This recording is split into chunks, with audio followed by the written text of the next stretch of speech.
greytHR's leave and attendance management system tracks employee working hours and automates leave requests for seamless processing. Using greytHR ensures efficient and simple management of employee attendance and leave requests. However, there may be instances where workflow requests require reviewer action. In this video, let's learn about how you can act on these pending workflow requests before the payroll cutoff date to have accurate payroll processing. Let's start by navigating to the Leave page under the Workflow module. The Workflow module centralizes workflows from all sources. The Monitor section will help the admin to monitor all the workflow requests from the employees. Click here to view the workflow of all the leave requests that are underway or completed.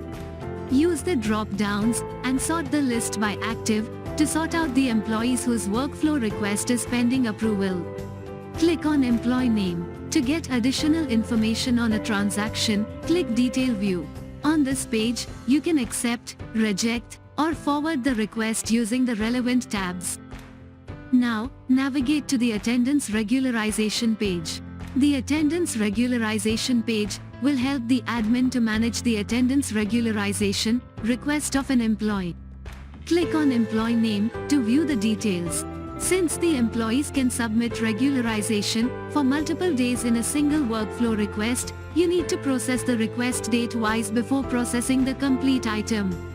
Please note the accepted message in green indicates that the request is processed for the corresponding date. Click on Reject to reject the line item and enter the remarks. Click on Accept to complete the workflow request. Similarly, you can follow the same process to view and manage all the other types of workflow requests of your employees from the Monitor section such as leave, leave cancel, leave comp off, reimbursement claim, and workflow.